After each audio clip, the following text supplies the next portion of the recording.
Hola jóvenes, ahora vamos a hablar de las características del brazo robótico o de los robots tipo manipuladores. Tenemos dos tipos de características, las estáticas y las dinámicas. Las estáticas tienen que ver directamente con la construcción del robot y las dinámicas con respecto a el trabajo que van a realizar. ¿Sí?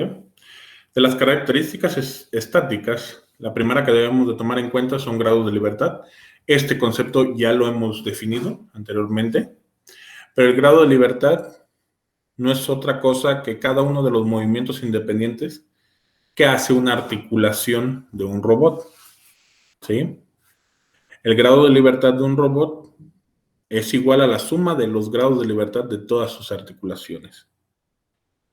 Se podría decir que en un brazo robótico, como el que hemos hablado varias veces, tiene 6 grados de libertad como máximo, siendo cada uno de los grados de libertad adicionales que se le apliquen llamados redundantes.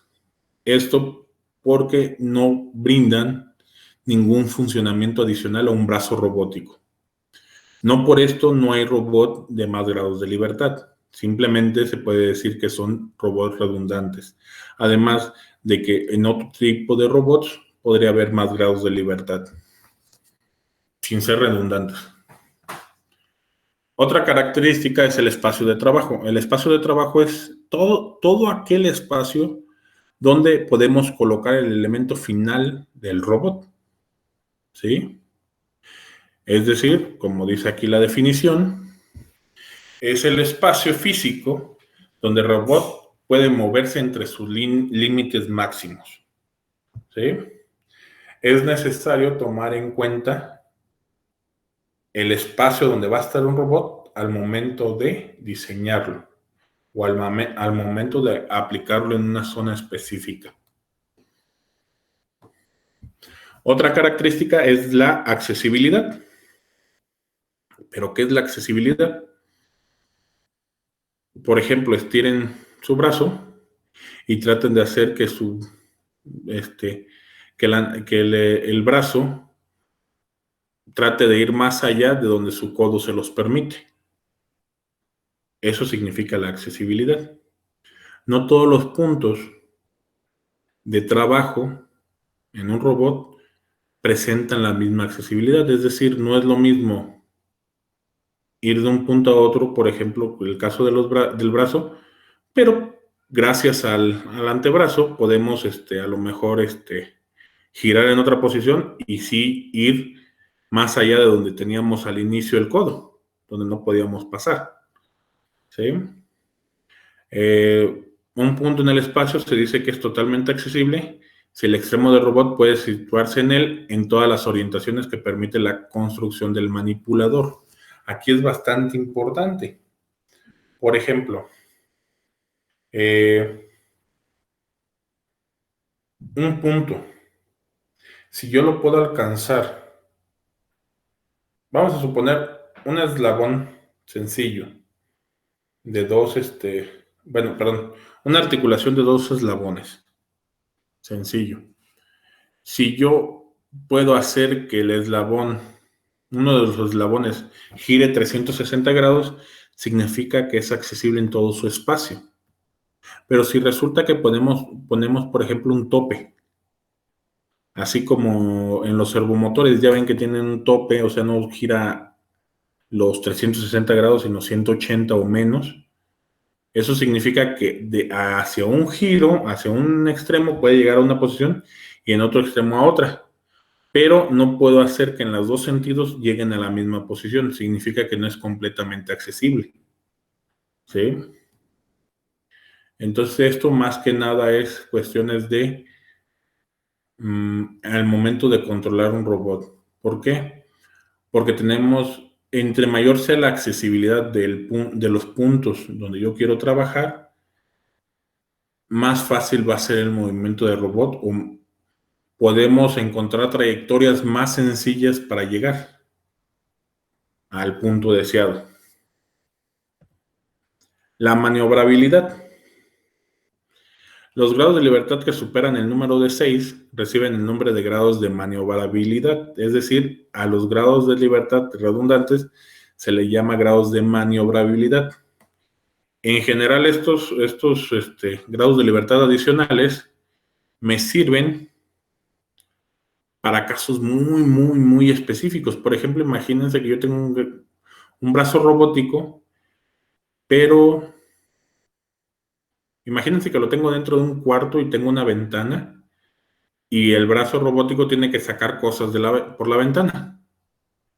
Entonces, el hecho de que haya una pared entre el robot y a donde yo quiero llevar las cosas hace que el robot se limite un poco. Pero si yo agregara, por ejemplo, los 3 grados de libertad, que son los del brazo en el robot, los agregara también en el extremo final, antes de la muñeca, yo tendría más maniobrabilidad al momento de sacar las cosas, porque los 3 ejes de rotación principales quedarían adentro del cuarto, mis 3 ejes finales, que son los de la muñeca, quedarían afuera de la ventana, pero tendría 3 ejes adicionales que replican el movimiento del brazo que se quedó adentro del cuarto afuera de la ventana. Entonces me permite los 6 grados de libertad por fuera de la ventana y debido a esos 3 grados redundantes que agregué, tengo mayor maniobrabilidad.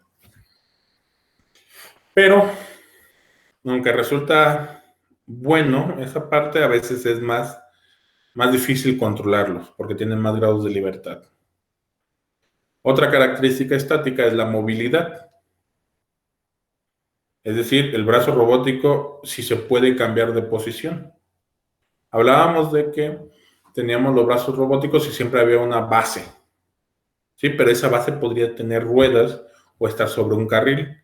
Esto para poder desplazarse también y presentar mayor campo de trabajo. Por otra parte, esto, si se fijan, todo lo vimos con respecto a la construcción del robot. Ahora, las características dinámicas, recordemos que es con respecto a lo que va a trabajar el robot. La capacidad, una de las primeras características dinámicas a tomar en cuenta es la capacidad de carga, que no es otra cosa que qué tanto puede mover un robot, ¿sí?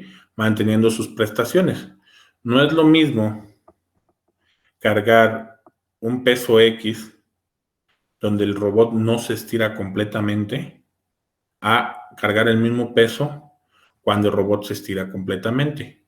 Cuando se estira completamente, tenemos un mayor brazo de palanca, por lo tanto, debemos de tomar en cuenta eso. No podemos decir, este robot puede cargar más, pero debemos de tomar en cuenta que depende, en ciertas posiciones puede cargar más o menos peso.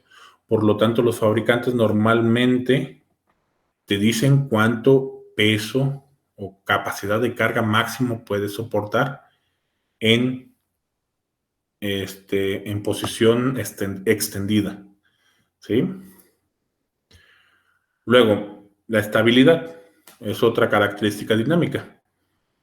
Esto hace referencia a qué tanto puedo mantener el elemento final en la posición deseada. Es decir, que no genere oscilaciones o movimientos que no queramos. ¿Por qué? Porque esas vibraciones o movimientos que tenemos pueden hacer, por ejemplo, imagínense que está tratando de tocar un cristal y si tiene oscilaciones puede romperlo. Pero más allá de lo que dañe de lo que podamos ver que dañe en la estructura física de afuera, también conforme más oscilaciones tenga, significa que las partes mecánicas se van a descomponer más rápidamente. ¿Sí? Luego, la resolución espacial. Esto viene más que nada qué tan finos son los movimientos de los motores, por así decirlo, o actuadores que tiene el robot. ¿Sí?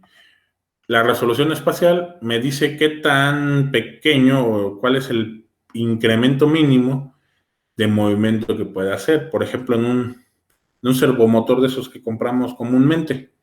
Las características dice que cada paso son 1.2 grados o 2 grados, depende el servomotor que compremos. Entonces, eso sería la resolución espacial. Luego tenemos también la precisión. ¿Sí? La precisión, como sabemos, es la máxima diferencia entre la posición que queremos alcanzar y la que realmente alcanzamos. ¿Sí? No hay otra cosa, es la misma definición que en cualquier otra asignatura o en cualquier otra área. Y es importante porque esta precisión se debe a las holguras de los componentes, es decir, si los componentes presentan más holgura, la precisión disminuye.